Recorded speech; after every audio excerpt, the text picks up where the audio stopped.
പെൺകുട്ടികളോട് ചോദിക്കുന്ന ഒരു ചോദ്യം ഞാൻ ചേട്ടനോട് ചോദിക്കുകയാണ്. ചേട്ടൻ്റെ തല്ലുമെന്ന് എനിക്കറിയില്ല. എൻ്റെ പൊന്നു ചേട്ടാ, അതിവിടെ ആ പരിപ്പ് കൂടെ വേവില്ല. എനിക്ക് ഒന്നാമത്തെ കാര്യം നല്ലൊരു ഭാര്യയുണ്ട്. ഞാനൊരു വുമണൈസറല്ല. കാര്യം എനിക്കതിൻ്റെ ആവശ്യമില്ല. പിന്നെ എന്നെ വേണമെന്ന് പറഞ്ഞ് നിർബന്ധം പഠിച്ച് വരുന്നവരോട് ഞാൻ പറയും എനിക്ക് തുറ തന്നാൽ ഞാൻ വരാമെന്ന് പറയും. അങ്ങനെ നിർബന്ധം പിടിച്ച് വന്നവർക്ക് പൈസ വാങ്ങിച്ചിട്ടുണ്ട്, പോയിട്ടുണ്ട്. എന്തേ ഞാൻ പറയും എടി ഞാൻ ഇങ്ങനെയൊക്കെയാണ്, നിനക്കങ്ങനെ വല്ല ആഗ്രഹമുണ്ടോ? ഇല്ല എന്ന് പറയാനുള്ള ആർജവം കാണിക്കണം. പലപ്പോഴും അവരുടെ കാര്യസാധ്യങ്ങൾക്ക് വേണ്ടിയിട്ട് പലരും ഉപയോഗിച്ചിട്ട് പോയിട്ടില്ല. എന്നെ കാലാകാലങ്ങളായിട്ട് പലരും വന്ന് പോയിട്ടുണ്ട് എന്ന് പറയുന്നത് എന്താ തെറ്റ്? ഞാൻ ഭയങ്കര റൊമാൻറ്റിക്കാന്ന് മറ്റുള്ള പെണ്ണുങ്ങൾ പറയാറുണ്ട്. എൻ്റെ പേര് വരേണ്ട ഒരു കാര്യമില്ല. എൻ്റെ പേര് വന്നെങ്കിലും വരട്ടെ. ചേട്ടൻ്റെ പേര് പരാമർശം വന്നോണ്ടാണല്ലോ. അതെ, അതാണ് ഞാൻ പറഞ്ഞത്. എന്നോട് ഇത് 2-3 കമൻറ്റുകളും കണ്ടു ഈ രാത്രി. ഓരോ എൻ്റെ വളരെ ഇങ്ങനെ ഇതിൽ നിന്ന് കേട്ടെന്ന്, അതായത് കോടതിയിൽ നിന്ന് ആരോ മന്ത്രിസഭയിൽ നിന്ന് ഇന്ന ആളുടെ പേരും ഉണ്ടെന്ന് കേട്ടെന്ന്. എൻ്റെ പേര് വരേണ്ട ഒരു കാര്യമില്ല. എൻ്റെ പേര് വന്നെങ്കിലും വരട്ടെ. ആ സന്തോഷത്തോടെ കാണാൻ അറിയണമല്ലോ ആരാണ് ഈ കഥാപാത്രം എന്നുള്ളത്. പുതിയ പേരൊക്കെ ഇട്ടു, പവർ ടീം. അത് അല്ല, ഞാൻ പവർ ടീം എന്നുള്ള പേരല്ല. അല്ല, ഞാൻ പവർ ടീം എന്ന് വെച്ചാൽ ഞാൻ മോശക്കാരനൊന്നുമല്ല. എനിക്ക് അത്യാവശ്യം പവർ ഈ വയസ്സാകാലത്തും ഉണ്ട്.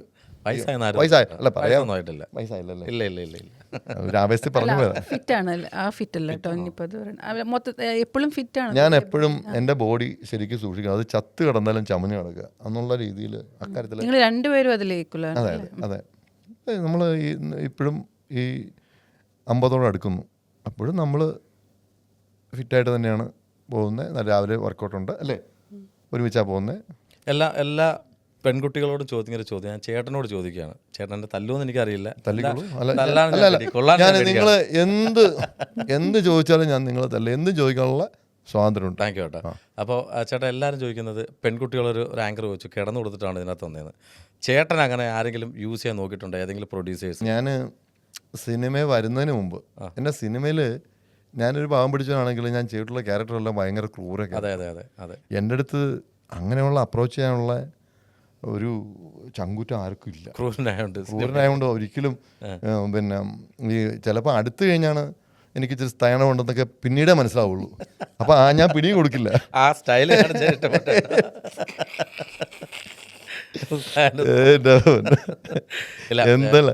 എന്തെല്ലാം പറയണത്? ഇതൊക്കെ ഒരു മീഡിയക്ക് മുമ്പിൽ ഇരുന്നാ പറയുന്നതുള്ള ഒരു ബോധം, സാമാന്യ ബോധം ഒരു മനുഷ്യൻ ചെയ്യുമല്ലേ? അല്ല, എന്തായാലും നമ്മൾ ആ ഒരു ബോധത്തോടുകൂടി സംസാരിക്കാനേ പാടുള്ളൂ എന്നുള്ളതാണ്. അല്ല, ചേട്ടൻ്റെ അനുഭവങ്ങൾ പറഞ്ഞു, അതുകൊണ്ട് ചോദിച്ചതാണ്. പക്ഷെ ഇങ്ങനെ ആരും തുറന്ന് പറയില്ല. പറയൂ.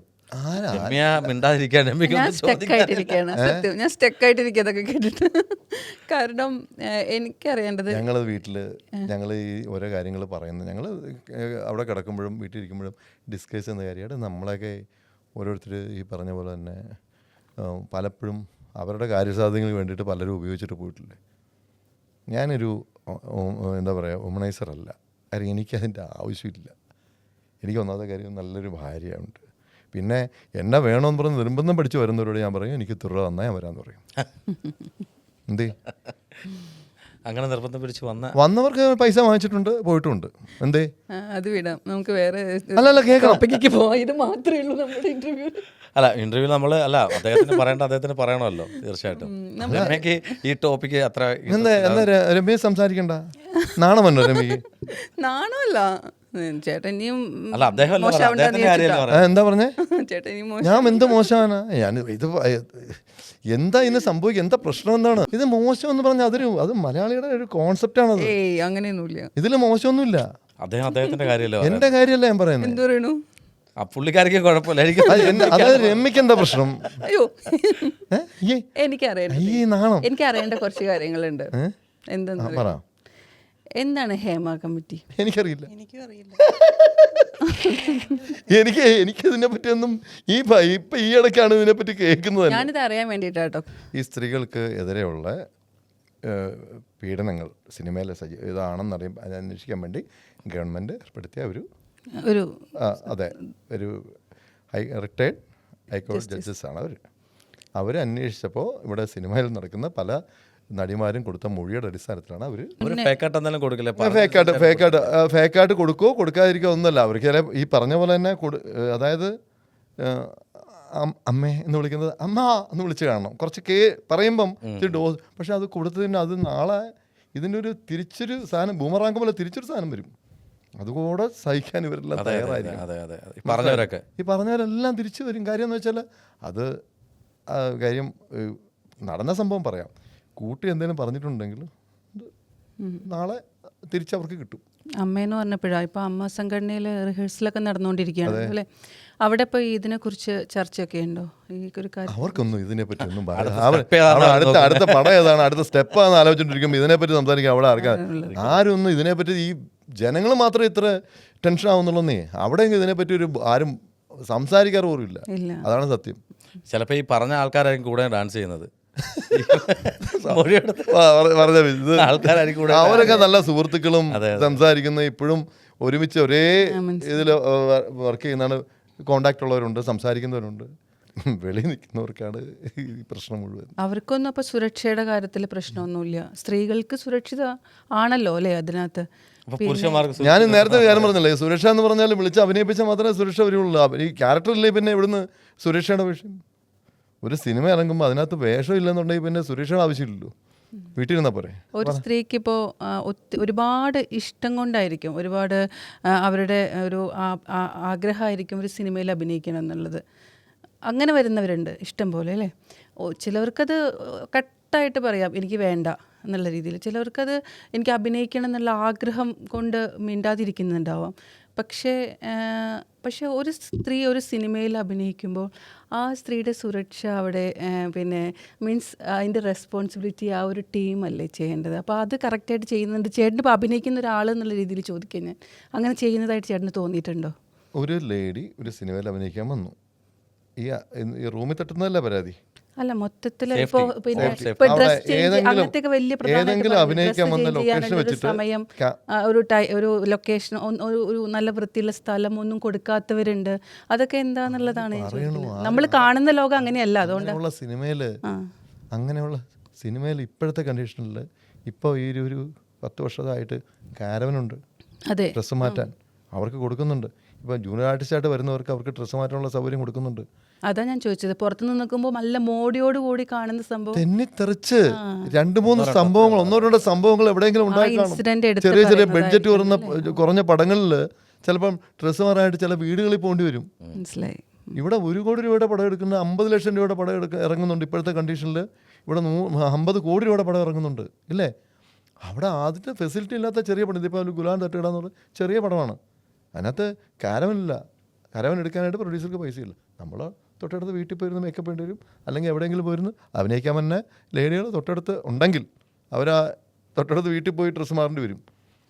അതങ്ങനെയാണല്ലോ. നേരത്തെ കാരവനൊന്നും ഇല്ലാത്തപ്പോഴും ഈ ഷീലാമ്മ, വിദ്യാമ്മ, ഇവരെ ശാരദാമ്മ ഒക്കെ അഭിനയിച്ച് പോയ ഫീൽഡല്ലേ ഇത്. അതെ, അവരൊക്കെ എന്തെല്ലാം ഈ ഫെസിലിറ്റി ഒന്നും ഇല്ലാത്ത സമയത്തൊക്കെ അവർ ജീവിച്ചില്ലേ. എങ്കിൽ അവർ ശീലമാണ് പ്രതികരിക്കട്ടെ. എങ്കിൽ എന്തെങ്കിലും ഉണ്ടെന്നുണ്ടെങ്കിലും ഇപ്പം എല്ലാം കേട്ടോണ്ടിരിക്കുന്ന പഴയ നടിമാരൊക്കെ ഉണ്ട്.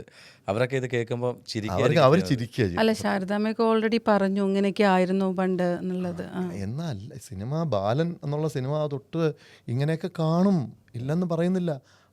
അത് പറഞ്ഞ് ഒരു കുടയ്ക്ക് കീഴെയുള്ള സംഭവങ്ങൾ അതൊക്കെ പറഞ്ഞ് കമൻറ്റ് ഉണ്ടാക്കി പറഞ്ഞു തീർക്കുക. അതൊക്കെ ഇത്ര വലിയ ഇഷ്യൂ ആക്കേണ്ട കാര്യമില്ല എന്നാണ് എൻ്റെ അഭിപ്രായം. അത് നാട്ടുകാരെ കൊണ്ട് പറയിക്കല്ലേ, ഒരു ഇൻഡസ്ട്രി മുഴുവൻ നാറുകയല്ലേ. നമുക്കൊക്കെ വല്ല വിലയുണ്ടാവും പിന്നെ.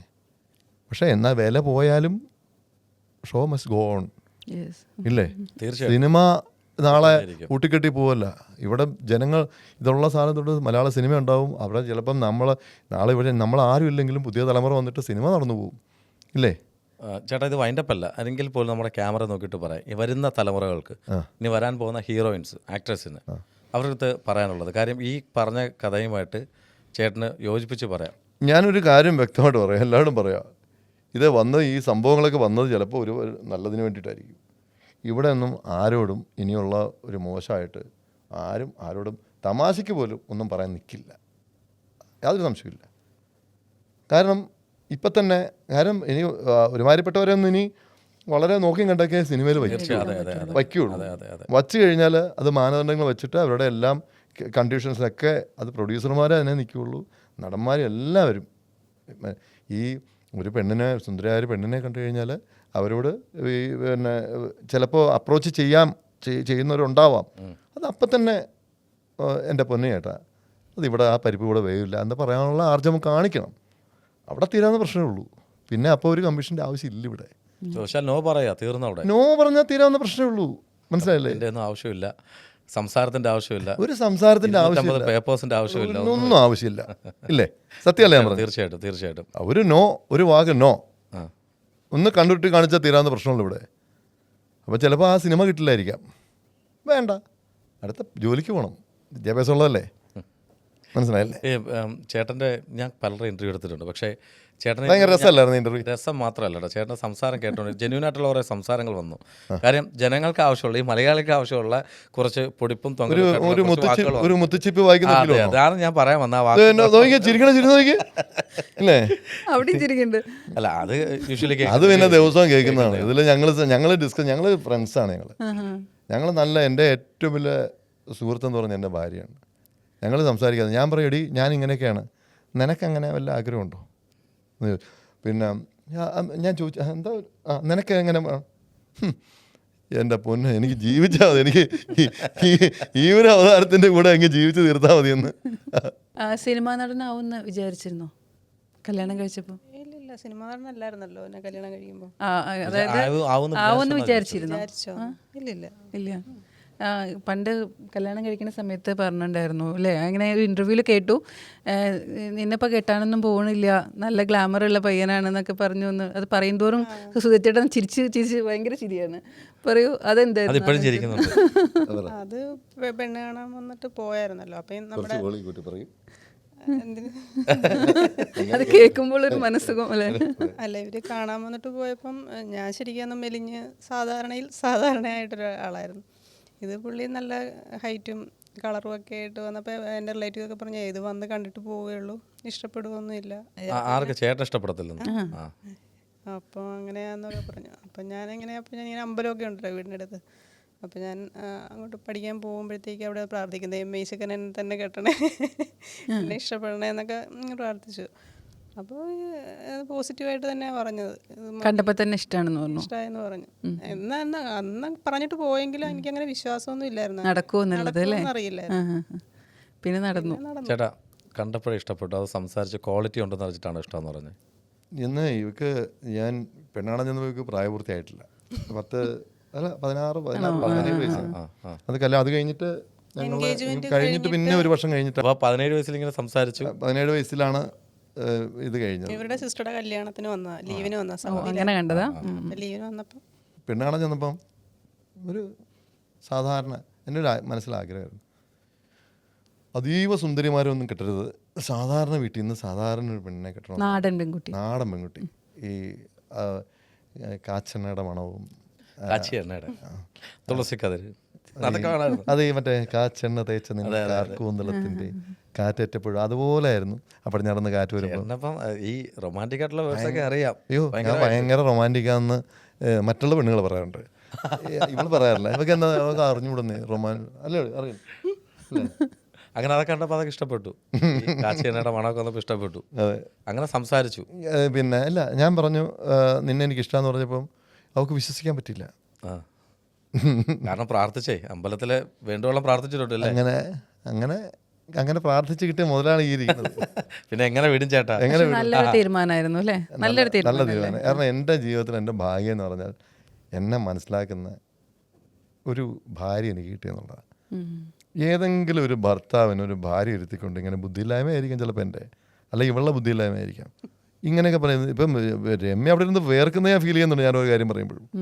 ചെറുതായിട്ട് ഇല്ല, സത്യമല്ലേ? നിർത്തിയേട്ടോ, എനിക്ക് കേൾക്കാൻ വയ്യ എന്നുള്ളത്. അതെ, എവിടെ വെച്ചാൽ നിർത്താൻ പറഞ്ഞതറിയോ ചേട്ടാ? പൈസ വിളിച്ചു പോകുന്നു പറഞ്ഞല്ലേ? ഞാൻ ചിലപ്പം വെറുതെ പറഞ്ഞായിരിക്കാം, സത്യം പറഞ്ഞായിരിക്കാം, എന്തും ആയിക്കോട്ടെ, അതിന് നിങ്ങൾ എന്ത് മറുപടി പറയും? നിങ്ങൾ എന്ത് പേരെന്നെ വിളിക്കും? എന്താ വിളിക്കുക നിങ്ങൾ എന്നെ? അത് പെണ്ണുങ്ങൾക്ക് മാത്രം എന്തെങ്കിലും ഒരു പേര്? എന്താ പെണ്ണുങ്ങൾക്ക് സമൂഹം ആ പേര് കൊടുത്തിരിക്കുന്നത്? ഞാൻ ചോദിക്കുന്ന മറുപടി പറ. ഒരു പെണ്ണ് പല ആണുങ്ങളുടെ കൂടെ പോയ ആളെ പല പേരിട്ട് വിളിക്കും. ആ പേര് പറയുന്നില്ല, മോശമാണ്.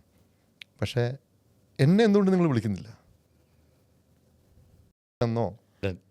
അങ്ങനെ വിളിച്ചോളൂ, എന്താ വിളിക്കാതെ?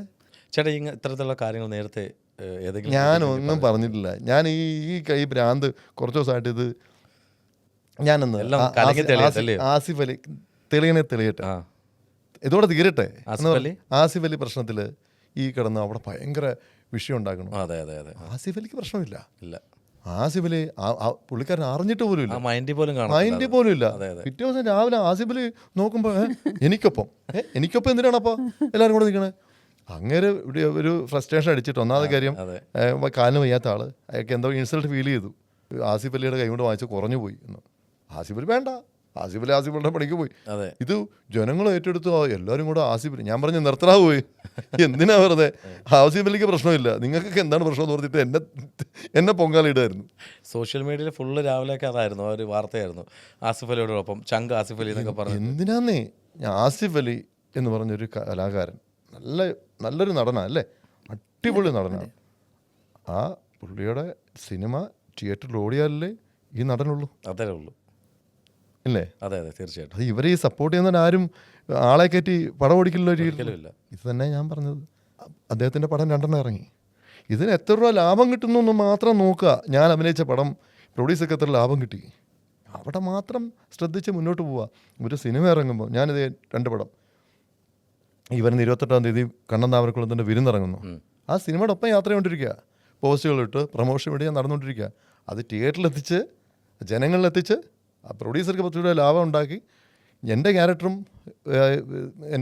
എന്നെക്കൊണ്ട് കഴിയുന്നതിനേക്കാളും മനോഹരമായിട്ട് ചെയ്യാൻ ശ്രമിച്ച് ആ കഥാപാത്രം ജനങ്ങളിൽ എത്തിയാൽ മാത്രമേ എനിക്കും പ്രൊഡ്യൂസർക്കും ഡയറക്ടർക്കും ആ ഫുൾ ക്രൂവിനും ബെനിഫിറ്റ് ഉള്ളൂ. അല്ലാതെ ഈ വിവാദങ്ങൾ ഉണ്ടാക്കിക്കൊണ്ടോ ഈ കഥ പറഞ്ഞുകൊണ്ടോ ഒരാളൊപ്പം നിന്നുകൊണ്ടോ ആരും ഒന്നും നേടാൻ പോകുന്നില്ല. അതെ അതെ. എൻഡ് ഓഫ് ദി ഡേ ജനം തിയേറ്ററിൽ കയറി സിനിമ കണ്ടാലേ നല്ലവരായ പ്രേക്ഷകർ, സിനിമയെ സ്നേഹിക്കുന്നവർ അവരെന്നും കാണും. അവർ കൈയടിച്ചാൽ മാത്രമേ ഏതൊരു നടനും വളരുള്ളൂ. അല്ലാതെ ഈ പറഞ്ഞ പോലെ തന്നെ കുത്തിയിരുന്ന് ഈ അത് പറഞ്ഞുകൊണ്ടോ ഇത് പറഞ്ഞുകൊണ്ടോ പിന്നെ ആരെങ്കിലും സപ്പോർട്ട് ചെയ്യുന്നുണ്ടോ? ഏതെങ്കിലും ഒരു തന്നെ സപ്പോർട്ട് ചെയ്താൽ നോക്കിക്കോ, ഇവനെ കൊണ്ട് മേളിൽ കൊണ്ടെത്തിച്ചിട്ട് പതുക്കെ കൈ താഴ്ത്തേക്ക് എടുത്തുകളാം.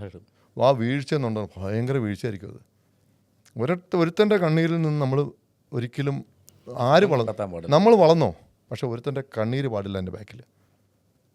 നമുക്ക് വളരാം, നമ്മളെ വളർത്തും തമ്പുരാൻ, പക്ഷേ അത് വേറൊരുത്തൻ്റെ കണ്ണീര് വീണിട്ടാവരുമെന്നുള്ള ഒരു നിർബന്ധം എനിക്കുണ്ട്. നമ്മുടെ ഏതൊരു ഡയറക്ടറെ നമ്മുടെ ഇൻസൾട്ട് ചെയ്തെന്ന് പറഞ്ഞിട്ട് ഡയറക്ടർ പിന്നീട് ഇവിടെയൊക്കെ ഉണ്ട്. അതെ അതെ.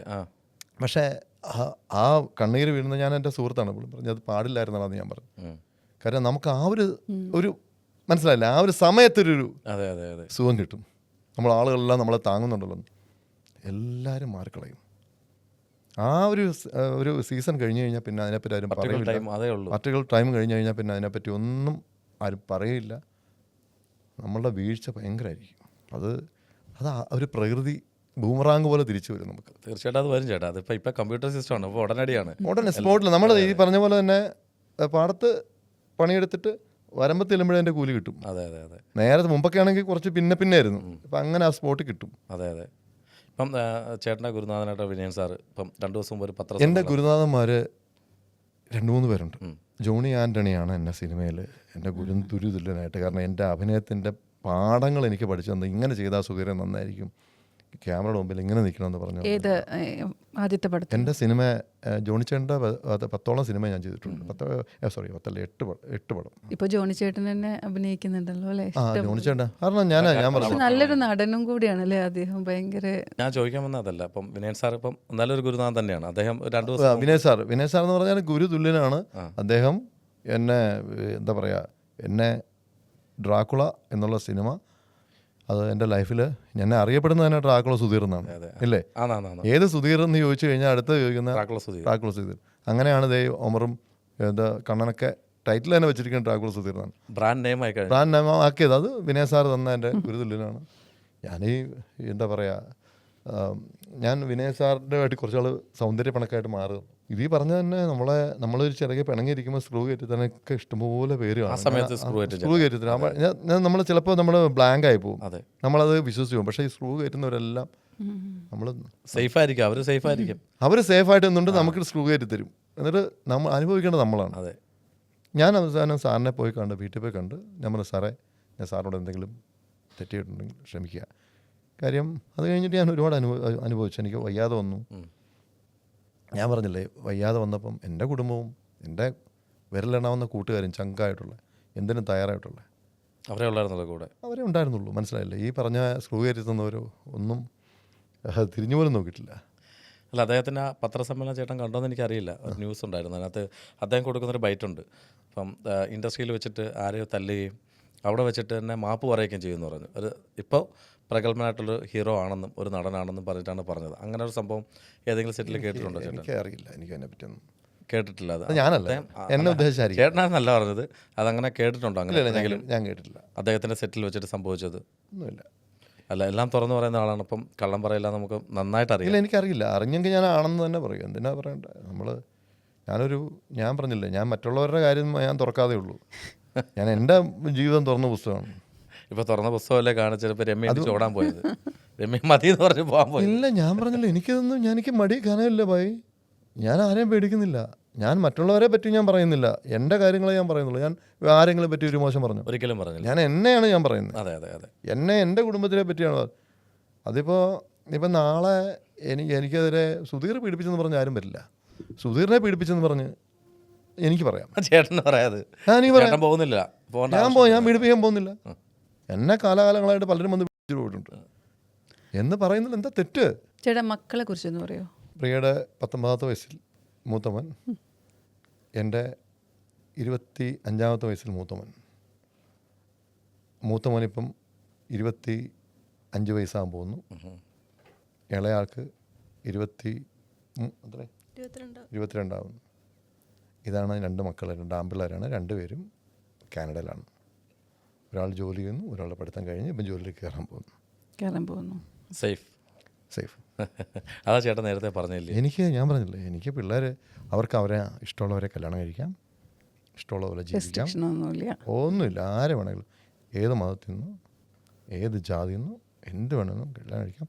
അവരെ ഞാൻ വളർത്തിയത് ഏകദൈവത്തിൽ വിശ്വസിക്കുക, ദൈവമേന്ന് വിളിക്കുക. നീ വേണം അള്ളാഹു എന്ന് വിളിച്ചോ, എന്ത് വേണമെങ്കിലും വിളിച്ചോ. അമ്പലത്തിലും പള്ളിയിലും ഒന്നും പോകുന്നു. അവരെ ഞാൻ അങ്ങനെ തന്നെ വളർത്തിയത്. അവരെപ്പോഴും പറയും മനസ്സ് നന്നായാൽ മതി. ഇങ്ങോട്ട് പറഞ്ഞു മറ്റുള്ളവരുടെ നമ്മൾ മുഖാന്തരം. എൻ്റെ മക്കളെ പറയുന്നത് ഇങ്ങോട്ട് പറഞ്ഞതാണ്, നമ്മൾ മുഖാന്തരം ആരുടെ കണ്ണിൽ നിന്ന് ഒരു തുള്ളി കണ്ണീര് വീഴരുത്. നമുക്ക് കിട്ടുന്നത് പാതി അല്ലെങ്കിൽ കിട്ടുന്നതിൽ അംശം മറ്റുള്ളവർക്ക് കൊടുക്കുക, എന്നിട്ട് ദൈവമേന്ന് വിളിക്കുക, മുന്നോട്ട് പോവുക. അല്ലാതെ വേറെ ഭയങ്കര ഹെൽപ്പിംഗ് മെന്റാലിറ്റി ഉള്ളത് എല്ലാവരെയും ഹെൽപ്പ് ചെയ്യും. ഇപ്പോൾ നാട്ടിൽ വന്നിട്ട് തന്നെ രാവിലെ തന്നെ ഇല്ല, മോന് വന്നിട്ട് പോയായിരുന്നു മൂത്താള്. ഇനിയിപ്പോൾ ഇളയാൾ അടുത്ത മാസം വന്നുണ്ട്. ഓണത്തിന് വരുന്നുണ്ടോ? ചേട്ടൻ എന്താ പറയാൻ വന്നേ? അല്ല, ഞാൻ പറയാം, ഇന്ന് രാവിലെ തന്നെ ഒരു ഇന്ന ആൾക്ക് കുറച്ച് പൈസ ഇട്ട് കൊടുക്കാൻ വേണ്ടി ഇപ്പോൾ വിളിച്ച് പറഞ്ഞു. നമുക്കറിയില്ല, അത് അവൻ്റെ ഫ്രണ്ടിന് ആരോ ഹെൽപ്പ് ചെയ്യാണ്. അത് തന്നെ. അല്ല, എനിക്ക് തോന്നുന്നു കുറച്ചൊക്കെ ചേട്ടനും ആ ഒരു ഹെൽപ്പിംഗ് മെന്റാലിറ്റി. അത് ഞങ്ങൾ ചെയ്തിട്ടുള്ള ഹെൽപ്പൊക്കെ എന്ന് പറഞ്ഞാൽ നിങ്ങൾക്ക് പ്രെഡിക്റ്റ് ചെയ്യാൻ പറ്റില്ല. ഞങ്ങൾ ഒരു കുട്ടിയെ ദാനം ചെയ്തിട്ടുണ്ട്, എല്ലാവർക്കും അറിയാമല്ലോ. ഒരു കുട്ടിയെ കൊടുത്തിട്ടുണ്ട്. വീട്ടിൽ വന്നൊരു സർവൻറ്റ് ഇത് പറഞ്ഞു കൊടുത്ത് പറഞ്ഞു തരും. ഇതൊക്കെ ആരോടും പറയാത്ത കഥകളാണ്. ചേച്ചി പറയണം, ചേച്ചി കുറച്ച്. എനിക്ക് അന്ന് വയ്യാണ്ടിരിക്കുമായിരുന്നു. അപ്പോൾ ഒരു സെർവൻറ്റിനെ വേണമെന്ന് പറഞ്ഞാൽ ഞങ്ങളിങ്ങനെ അന്വേഷിച്ചപ്പോൾ ഞങ്ങളുടെ ഒരു ഫ്രണ്ട് മുഖേനയാണ് അവരെ ട്രിവാൻഡ്രത്തിൽ നിന്ന് കൊണ്ടുവന്നത്. അത് ആ കുട്ടി ആദ്യം ഏതോ പാസ്പോർട്ട് ഓഫീസിലോ എവിടെയോ വർക്ക് ചെയ്തെന്നാണ് പറഞ്ഞത്. അപ്പോൾ അവർക്കൊന്ന് മാറി നിൽക്കണം. ജിമ്മിൽ ട്രെയിനറായിട്ട് പാസ്പോർട്ട് ഓഫീസിലായിരുന്നു. പിന്നെ ജിമ്മിൽ നിന്നിട്ടുണ്ടെന്ന് പറഞ്ഞു. അപ്പോൾ അത് പാസ്പോർട്ട് ഓഫീസിലാണ് മറന്നുപോയി. അപ്പോൾ കുറച്ച് നാൾ ഒന്ന് മാറി നിന്നാൽ മതി. ഇപ്പോൾ എന്താ വീട്ടിലെ ജോലിയോ കുട്ടികളെ നോക്കുക, എന്ത് വേണമെങ്കിലും ചെയ്യാം, ഒരു മാറ്റത്തിന് വേണ്ടിയിട്ടാണെന്ന് പറഞ്ഞു. അധികം പ്രായമില്ല കുട്ടിക്ക്, കൊണ്ട് 22 വയസ്സങ്ങാണ്ടേ ഉള്ളൂ. അപ്പോൾ എനിക്കിങ്ങനെ ഒരു ചുമ വന്നിട്ട് ഇൻഫെക്ഷനായി. അപ്പോൾ എനിക്കൊന്നും പെട്ടെന്ന് ചെയ്യാൻ പറ്റുന്നില്ല. അപ്പോൾ കുറച്ച് നാളത്തേക്ക് ഒരു 2-3 മന്ത്സിന് വേണ്ടിയിട്ട് വന്ന് കുട്ടികൾ ചെറുതാണ് 2 പേരും. അപ്പോൾ വീട്ടിൽ അത്യാവശ്യം ഒന്ന് ഹെൽപ്പ് ചെയ്യുമല്ലോ എന്നോർത്തപ്പം ഞങ്ങളുടെ തന്നെ ഒരു ഫ്രണ്ട് അറേഞ്ച് ചെയ്തു. അപ്പോൾ വന്നപ്പം എന്നോട് പറഞ്ഞു, ചേച്ചി ഞാൻ കിച്ചണിലെ പണിയെല്ലാം ചെയ്യാം, ഇങ്ങനെ ഈ തൂക്കൽ തുടയ്ക്കൽ അതൊക്കെ എനിക്ക് ഇതിൽ ക്ലീനിങ് വയ്യ, നിന്നുകൊണ്ട് ഇങ്ങനെ കറിക്കരിയൽ കുക്കിംഗ് അതെല്ലാം ചെയ്യാമെന്ന് പറഞ്ഞു. ഞാൻ പറഞ്ഞു ആയിക്കോട്ടെ, ഞാൻ പതുക്കെയാണെങ്കിലും ഞാൻ ചെയ്തോന്ന് പറഞ്ഞു. അപ്പം പറഞ്ഞു എനിക്കും വയ്യ പറഞ്ഞ്, അല്ല ചേച്ചി എനിക്ക് അത്രയ്ക്ക് വയ്യ കഴിഞ്ഞിട്ടാ ചേച്ചി ഇതൊന്ന് ചെയ്യുമെന്ന് പറഞ്ഞു. അങ്ങനെ ഞാൻ ക്ലീനിങ് തുടങ്ങി, പുള്ളിക്കാരി കുക്കിങ്. അത് കഴിഞ്ഞപ്പോഴത്തേക്കൊരു 2 മന്ത്സ് കഴിഞ്ഞപ്പോഴാണ് എന്നോട് പറഞ്ഞു, ചേച്ചി ഞാൻ പ്രഗ്നൻ്റാണ്, പിന്നെ അവിടെ പാസ്പോർട്ട് ഓഫീസിൽ ഉള്ള ഒരാളുമായിട്ട് അഫെയർ ആയിരുന്നു. അതുകൊണ്ടാണ് ജോലി ചെയ്യാൻ പറ്റത്തില്ലെന്ന് പറഞ്ഞത്. അതാണ് കുനിയാൻ വയ്യാന്ന് എന്നോട് പറഞ്ഞു. അപ്പോൾ പിന്നെ ഞങ്ങൾ ആ ഫ്രണ്ടിനെ പെട്ടെന്ന് വിളിച്ചപ്പോൾ പുള്ളിക്കാർ പറഞ്ഞു എനിക്കൊന്നും ചെയ്യാൻ പറ്റില്ല, പെട്ടെന്ന് എങ്ങനെ കൊണ്ടുപോകാൻ, അവരുടെ വീട്ടിൽ ചിലപ്പോൾ പ്രശ്നം എങ്ങനെയെങ്കിലും ഒന്ന് നിർത്തുമോ എന്ന് ചോദിച്ചു. അപ്പോൾ ഞാൻ ചേട്ടനോട് പറഞ്ഞപ്പോൾ ചേട്ടൻ പറഞ്ഞു ഒന്നാമതൊരു പെൺകുട്ടിയും കൂടെ അല്ല, ഞങ്ങൾ ഭയങ്കര പറഞ്ഞു വിട്ടേക്കാം, ഞങ്ങൾ പറഞ്ഞു വിടാൻ തീരുമാനിച്ചു. കാര്യം ഇവിടെ നിർത്തി കഴിഞ്ഞാലേ പിന്നെ ഒന്നാമത് കാര്യം അപ്പം ഇത് ആരാണ് എൻ്റെ ഉത്തരവാദി എന്ന് പറഞ്ഞിട്ട് പുള്ളിക്കാരത്തി വിട്ട് പറയുന്നുമില്ല.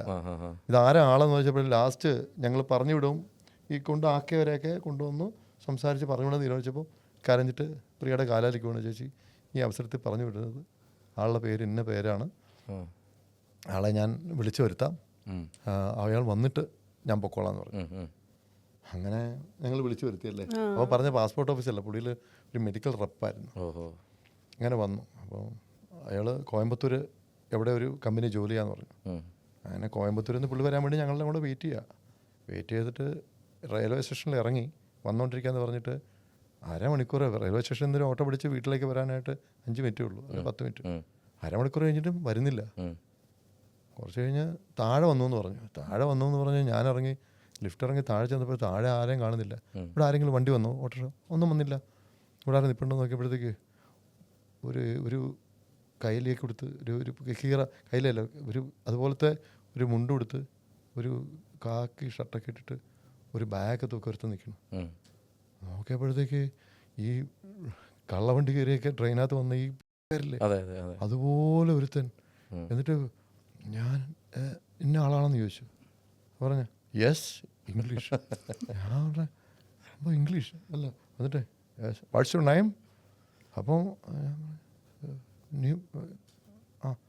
Please come. എന്നിട്ട് എനിക്കൊന്ന് ബാത്ത് ഷവർ ചെയ്യണം, അതിനുള്ള അവസരമുണ്ടോ നിങ്ങളവിടെ? അപ്പോൾ എനിക്ക് മനസ്സിലായി കയ്യിൽ നിന്ന് പോയിരിക്കുക. ഇയാളെ ലിഫ്റ്റിനകത്ത് കയറിയിട്ട് സ്മെല്ല് കൊണ്ട് വിദ്യാഭ്യാസമൊക്കെ ഉള്ള ആളാണ്. മെഡിക്കൽ റെപ്പാന്ന് പറഞ്ഞില്ലേ. പക്ഷേ ഡ്രസ്സ് അയാളെന്ന് പറഞ്ഞാൽ കയ്യിൽ നിന്ന് പോയിരിക്കുക, എന്തൊക്കെ അടിച്ചിട്ട് കയ്യിൽ നിന്ന് പോയിട്ട് മുഷിഞ്ഞ്, അതായത് റെയിൽവേ സ്റ്റേഷനിൽ നിന്ന് വണ്ടിക്കൂലിക്ക് കാശില്ലാതെ നടന്ന വന്ന അവിടം വരെ. അയ്യോ. പിന്നെ വീട്ടിൽ വന്ന് കയറി ഞങ്ങളുടെ തുണികൾ എടുത്തു വാഷ് ചെയ്ത് അവിടെ ആദ്യം വന്ന് ഈ പുള്ളിക്കാരത്തെ നോക്കുകയൊന്നുമല്ല, ഇത് തുറന്നിട്ട് തുണിയൊക്കെ എടുത്ത് വെള്ളക്കിട്ട് ഇട്ടപ്പോൾ സ്മെല്ല്. ഇതൊക്കെ തന്നെ ചെയ്യുക, ഇതൊന്ന് വാഷ് ചെയ്യണം എന്നുണ്ടെങ്കിൽ പോകേണ്ടതാണ്. നമുക്ക് എങ്ങോട്ടാണ് പോകേണ്ടതെന്ന് തീരുമാനിച്ചില്ല. എനിക്ക് കുറച്ച് ദിവസം കൂടെ എല്ലാം ഇങ്ങോട്ട് തന്നെ പറഞ്ഞുകൊണ്ടിരിക്കുക. കിളി എന്ന് പറഞ്ഞു കഴിഞ്ഞാൽ ഒന്നുമല്ല, തിക്കും മേലെ എന്തെങ്കിലും ഉണ്ടെങ്കിൽ അതാണ്. ഇത് എവിടുന്ന് അതേ നമ്മളാ അകത്തേക്ക് എന്നിട്ട് ഇവള് കിടന്ന് കരച്ചു തുടങ്ങി. എന്നെ അയക്കരുത്, ഇതെൻ്റെ ആളല്ല, ഇതെൻ്റെ ആളല്ല, ഇവനല്ല, നേരത്തെ ഉണ്ടായിരുന്നല്ല, ഇവൻ കയ്യിൽ നിന്ന് പോയിരിക്കും, ഇത് ഞാൻ, അതായത് ഇത് ഞാനല്ല, ഇത് പഴയ ആളല്ല, ഇത് പോയി, എന്നെ അയക്കരുത് പറഞ്ഞിട്ട് അവിടെ കിടന്ന് കരച്ചിലും ബഹളവും. അവസാനം ഒരു ശരി ഞാൻ 2 ദിവസം കഴിഞ്ഞ് വരാം, അപ്പോൾ ഇത് വാഷ് ചെയ്ത് വച്ചേക്കൂ, തൽക്കാലം അതിൽ നിന്ന് 2 ഡ്രസ്സൊക്കെ എടുത്തിട്ട് പിന്നെ ഫുഡ് കഴിക്കാനൊക്കെ പറഞ്ഞപ്പോഴത്തേക്ക് എനിക്കിപ്പോൾ വിശപ്പില്ല. അല്ല ഫുഡ് കഴിച്ചോ? വിശപ്പില്ല എന്ന് പറഞ്ഞിട്ട് എൻ്റെ കൂട്ടുകാരൻ ജിത്തേട്ടൻ ഉണ്ടായിരുന്നു. ചേട്ടൻ പറഞ്ഞു ഇവനെ നൈസായിട്ട് ഒഴിവാക്കി, നമുക്ക് ഇവളെ എങ്ങനെ എന്തെങ്കിലും ചെയ്യാം, എന്നിട്ട് ഒരു 1000K സഹായിച്ചു കഴിഞ്ഞാൽ ഞാൻ പൊക്കോളാം എന്ന് പറഞ്ഞാൽ അവർ 1000 ബാഗ്സ് എന്താ പറഞ്ഞ ഉടനെ 1000 രൂപ ഞാൻ കയ്യിലേക്ക് എടുത്ത് കൊടുത്തു. നേരെ തിരിച്ച് വന്നപ്പോൾ ഇറങ്ങി ഗേറ്റിൻ്റെ അവിടെ നടന്നു പോകുന്നുണ്ട്. കാരണം വണ്ടിക്കതൊന്നും കയറ്റാൻ പറ്റത്തില്ല. ആ വേഷത്തിൽ തന്നെ അവർ 2 ഡ്രസ്സും എടുത്ത് ബാക്കി കുറേ ഡ്രസ്സൊക്കെ അവിടെ ഇട്ടിട്ട് ഏതോ കൺസ്ട്രക്ഷൻ പണിയോ അങ്ങനെയൊക്കെ ചെയ്തെന്ന് ഇട്ടിട്ട് വേറെ വാഷ് ചെയ്യണമെന്ന് പറഞ്ഞു. ഇത് പിണക്കണ്ടെന്ന് കരുതിയിട്ട് അതെല്ലാം ഒരു കവറിനകത്ത് കെട്ടി പുള്ളിക്കാരത്തി വന്ന് അവിടെ എടുത്തു വെച്ചു. എല്ലാം എഴുതി ഇവർ പിന്നെ ഞങ്ങൾ തീരുമാനിച്ച് എന്ത് ചെയ്യണമെന്ന്. ഇത് അവസാനിച്ചതെന്ന് പറഞ്ഞാൽ ഭയങ്കര പോലീസൊക്കെ ഇടപെട്ടിട്ടാണ് ഇത് ഒതുങ്ങിയത്. കാരണം ഞാൻ പോലീസ് കംപ്ലയിൻറ്റ് ചെയ്തു. ഇവരെ വലിയൊരു വീട്ടിലെ ഒരു കഥാപാത്രമായിരുന്നു ഇയാൾ, വലിയ പാലയിലെ വലിയ തറവാട്ടുകാരൻ. കിളി പോയിട്ട് ഇതിന്. പക്ഷെ അതിൻ്റെ ഹൈലൈറ്റ് അല്ല, ഇതെല്ലാം സഹിച്ച അവരിപ്പോഴും വേറൊരു കുട്ടിയൊക്കെ ആയിട്ട് ഒരുമിച്ച് ഒന്നിച്ച് കല്യാണം അവര് അതാണ് ഏറ്റവും വലിയ ഹൈലൈറ്റ്. അവർ ഒരുമിച്ച് ജീവിക്കണം ഇവരിപ്പം. ചേച്ചി പഴയതെല്ലാം മറക്കണം, ഒരു അമ്മയുടെ സ്ഥാനത്ത് നിന്ന് കുളിപ്പിച്ചാണ്. ഞങ്ങളാരായി? ശശി. 2 മക്കളുണ്ട് തോന്നിപ്പോ. ഞങ്ങൾ ഫോണൊക്കെ കൊടുത്തേ ഇല്ല, സന്തോഷത്തോടെ വിട്ടതാ. അവര് പിന്നെ അവരൊന്നിച്ച് എന്തെല്ലാം സംഭവങ്ങള് നമ്മുടെയൊക്കെ കുടുംബത്തില് സുധീരേട്ടൻ്റെ വിശേഷങ്ങൾ ഇവിടെ തീരുന്നില്ല. ഇനി ഓണത്തിന് നമ്മൾ ഒരിക്കൽ കൂടി ഇരിക്കുന്നതായിരിക്കും ഓണവിശേഷങ്ങളായിട്ട്. തീർച്ചയായിട്ടും നമ്മുടെ മൂവി വേൾഡ് മിനി സ്ക്രീനിൽ അല്ലെങ്കിൽ മൂവി വേൾഡ് പ്രേക്ഷകരോട് എന്താ ചേട്ടന് പറയാനുള്ളത്? എല്ലാവരും നന്നായിരിക്കുക. എല്ലാം ഓണമൊക്കെ വരികയാണ്.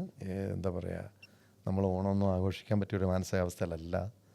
വയനാട് നമ്മളെ വിട്ടുപോയ ഒത്തിരി പേരുണ്ട്. ആരൊക്കെ മരിച്ചെന്ന് ഇപ്പോഴും അറിയില്ല.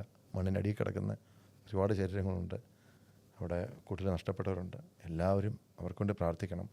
ഇപ്പം കേരളത്തിൻ്റെ ഒരു പ്രത്യേകത എന്ന് പറഞ്ഞാൽ, നമ്മൾ എന്തൊക്കെ അങ്ങോട്ടും ഇങ്ങോട്ടും തമ്മിൽ തല്ലിയാലും ഒരു ആപത്ത് വരുമ്പം നമ്മൾ മലയാളി എല്ലാം കൂടെ ഒന്നിച്ച് നിൽക്കും. ആ സമയത്ത് ആ ഒരു ഒത്തൊരുമയാണ് കേരളത്തിൻ്റെ ഏറ്റവും വലിയ പ്രത്യേകത എന്ന് പറയുന്നത്. അപ്പോൾ അതുപോലെ എല്ലാവരും എന്തെങ്കിലും ഈ ആപത്ത് വരുമ്പോൾ മാത്രമല്ല, ഈ ജാതി മതം ഭേദമന്യേ അതിൻ്റെയൊക്കെ ഈ നമ്മളെ ടൂളായിട്ട് ഉപയോഗിക്കുന്ന ഒത്തിരി പേരുണ്ട്. അവരുടെ കയ്യിലെ ആ ടൂളാവാതെ, ഒരു ഉപകരണമായിട്ട് മാറാതെ നമ്മൾ ആരെന്ന് തിരിച്ചറിഞ്ഞ് നമ്മൾ സന്തോഷത്തോടെ ഏകോദര സഹോദരങ്ങളോടെ സഹോദരങ്ങളെ പോലെ നമ്മൾ മുന്നോട്ട് പോവുക. എൻഡ് ഓഫ് ദി ഡേ നമ്മൾ ഒറ്റയ്ക്കായിരിക്കും യാത്ര, ആരും കാണില്ല. നമ്മൾ ഒരുമിച്ച് മണ്ണിനടി കിടക്കണം, അല്ലെങ്കിൽ ഒരു പെട്ടിക്കകത്ത് കിടക്കണം, അല്ലെങ്കിൽ ഈ കുറച്ച് തീക്കകത്ത് എരിഞ്ഞ് തീരേണ്ട ശരീരമാണ്. ഈ കാണിക്കുന്ന ഷോവും കാര്യങ്ങളും മാത്രമേ ഉള്ളൂ. ഒരു നല്ലൊരു അസുഖം വന്നാൽ, അല്ലെങ്കിൽ ഏതെങ്കിലും ഒരു വണ്ടി നമ്മുടെ വണ്ടിയുടെ ഓപ്പോസിറ്റ് വന്നാൽ തീരാവുന്ന ആയുസേ ഉള്ളൂ നമ്മുടെ ഈ ബിൽഡപ്പും കാര്യങ്ങളെല്ലാം. അതുകൊണ്ട് ആരെയും മനസ്സ് വിഷമിപ്പിക്കാതെ നമ്മൾ ആരെന്ന് തിരിച്ചറിഞ്ഞ് നമ്മൾ സന്തോഷത്തോടെ മുന്നോട്ട് പോവുക. നമുക്കൊന്നും കൊണ്ടുപോകാൻ നമ്മുടെ കയ്യിലൊന്നുമില്ല. നല്ല ആഹാരം കഴിച്ചു, എന്താ പറയുക, അത് തന്നെയുള്ളൂ. നല്ല ആഹാരം കഴിക്കുന്നു, ആരോഗ്യം സൂക്ഷിക്കുന്നു. അല്ലാതെ അസുഖങ്ങൾ വന്ന് നമ്മൾ ബുദ്ധിമുട്ടി എല്ലാവരും ആരോഗ്യം സൂക്ഷിക്കുക. എല്ലാവരും ഈ പറഞ്ഞ പോലെ തന്നെ ഞങ്ങൾ ചെയ്യുന്ന പോലെ എക്സസൈസൊക്കെ റൊട്ടീനൊക്കെ, വ്യായാമം, വേറെ നമ്മൾ കഴിക്കുന്ന ഫുഡ് എല്ലാം വിഷം കലർന്നതാണ്, ജങ്ക് ഫുഡാണ് പലതും. അപ്പോൾ ഇതൊന്ന് രക്ഷപ്പെടണമെന്നുണ്ടെങ്കിൽ എക്സസൈസ് അനിവാര്യമാണ്. എല്ലാവരും ആരോഗ്യമുള്ള ശരീരമായിട്ട് നമുക്ക് ആയുസ് ഉള്ളത്രയും കാലം സന്തോഷത്തോടെ ജീവിക്കുക. അതേ എനിക്ക് പറയാനുള്ളൂ. എല്ലാവർക്കും ഒത്തിരി സ്നേഹം. വലിയൊരു തുറന്നു പറച്ചിലായിരുന്നു, അതും കൂടി പ്രത്യേകം എടുത്ത് പറയണു അല്ലേ? അല്ല, തുറന്ന് പറയുക എന്ന് പറയുന്നത് തുറന്ന് പറയാനുള്ള കാര്യങ്ങൾ പറയണം. ഇത് ആരാണ് എന്തിനൊക്കെ വിളിച്ചു വയ്ക്കണേ? നമ്മുടെ ഈ പറച്ചിലൂടെ ഇപ്പം എനിക്കല്ലേ ബുദ്ധിമുട്ടുള്ളൂ. അതെ. നിങ്ങൾക്കുണ്ടോ? ഒരിക്കലും ഇല്ല. നിങ്ങൾക്കുണ്ടോ? ഇല്ല. ഉണ്ടോ? കുറച്ചൊക്കെ. എന്ത് ബുദ്ധിമുട്ട്? രമ്യക്ക് ചേട്ടൻ പോയതൊട്ടും ഇഷ്ടപ്പെട്ടില്ല, അതാണ് പറയുന്നത്. എന്നോട് കൂടില്ലേ? അതല്ല, കേൾക്കുമ്പോ അല്ലേ, കേൾക്കുമ്പോഴ അല്ല ഇതൊന്നും പ്രിയക്ക് പ്രശ്നമില്ല. ഇല്ലേ? ഞാനിത് ദിവസം പറയുന്ന കാര്യങ്ങളാണ്. ഞാനെന്തെന്നറിയോ, ഞാനിതൊക്കെ ഏറ്റവും പറഞ്ഞതെന്നറിയോ, എനിക്ക് വയ്യാതെ വന്നു, അറിയാമല്ലോ, ക്യാൻസർ ബാധിച്ചു. ഞാനിങ്ങനെ വയ്യാതെ കിടക്കുമ്പോൾ ഞാൻ ചിലപ്പോൾ മരിച്ചു പോകും. ഞാൻ സർജറിക്ക് കയറ്റിക്കഴിഞ്ഞാൽ തിരിച്ച് വന്നാൽ വന്നു, ഇല്ലെങ്കിൽ അങ്ങനെ ഒരു പേടി മനസ്സിലായി. മരണഭയം എന്നൊരു ഭയം ഒരു വലിയൊരു കാര്യമാണ്. അത് എത്ര വലിയ ധീരനാണെങ്കിലും മരണത്തിനോട് ഭയം കാണും. അപ്പം ഞാൻ എൻ്റെ ലൈഫിൽ ഞാൻ ജനിച്ച അന്ന് തൊട്ട് നടന്നിട്ടുള്ള സംഭവങ്ങളെല്ലാം ഞാൻ ഇവളോട് തുറന്നു പറഞ്ഞു. ആ നിമിഷം വരെ നടന്നിട്ടുള്ള കാര്യങ്ങൾ പറഞ്ഞില്ലേ? അപ്പോൾ കാരണം നീ അറിഞ്ഞിരിക്കണം, അത് എത്ര പേര് ആ ധൈര്യം കാണിക്കും? ആരും കാണിക്കില്ല. ഞാൻ പറഞ്ഞു, ഞാൻ നാളെ മരിച്ചു കഴിഞ്ഞാൽ ഞാൻ ഇതായിരുന്നടി, ഞാൻ ഇങ്ങനെ ആയിരുന്നു. ചിലപ്പോൾ നിന്നെ പറ്റിച്ചതിൻ്റെ, നിന്നെ ചതിച്ചതിൻ്റെ ശിക്ഷയായിരിക്കും എനിക്ക് ചിലപ്പം ദൈവം തന്നത്. അപ്പം അതാണ് ഞാൻ പറയാൻ കാര്യം. അത് ഏറ്റു പറഞ്ഞു. പക്ഷെ അതുകൊണ്ട് ആ ഏറ്റുപറച്ചിൽ ഇന്നെന്നെ മുന്നോട്ട് കൊണ്ടുപോകുന്നു. ചേട്ടാ, ഇനി കുറച്ച് കാര്യങ്ങൾ ബ്രേക്ക് ഇടാം, തുറന്നു പറയണ്ട. നമുക്കിനി ഓണത്തിന് കുറച്ച് കാര്യങ്ങൾ തുറന്നു പറയാനുണ്ട്. ഓണത്തിന് വിശേഷങ്ങളും വിശേഷമായിട്ടല്ല, നമുക്ക് കുറച്ച് ഓണം ഫണ്ണായിട്ട് കൊണ്ടുപോകണം. കാര്യം ഇപ്പം ഇത്ര നേരം പറഞ്ഞല്ലോ, ഇതെല്ലാം ഫ്രീ ആയിരുന്നു. ഇനി ഓണത്തിന് കാശാണ്. നിങ്ങളൊരു സ്ഥിരം, നിങ്ങളിവിടെ മെമ്പർഷിപ്പിൽ ഇത് ഞാൻ നല്ല പൈസ വാങ്ങിച്ചുകൊണ്ടാണ് ഞാൻ പോകുന്നത് ഓരോ പരിപാടിക്കും. പക്ഷേ ഇത് ഞാൻ ഫ്രീ ആയിട്ട് ചേട്ടാ അപ്പോൾ എന്തായാലും വളരെ സന്തോഷം. ചേച്ചിക്കും ചേട്ടനും എല്ലാവിധ ഭാവങ്ങളും നേരുന്നു. അതായത് 100 വർഷം വരെ ഇങ്ങനെ കളിച്ച് ചിരിച്ച് പോട്ടെ. ചേട്ടൻ്റെ 100 വർഷമൊന്നുമില്ല, health ആരോഗ്യം നന്നായിട്ട് പോട്ടെ, നന്നായിട്ട് ആരോഗ്യം വരട്ടെ എന്ന് ആത്മാർത്ഥമായിട്ട് പ്രാർത്ഥിക്കുന്നു. അപ്പോൾ നമുക്ക് അഡ്വാൻസ്ഡ് രണ്ടുപേർക്കും happy Onam. Thank you so much ചേട്ടാ. ഹാപ്പി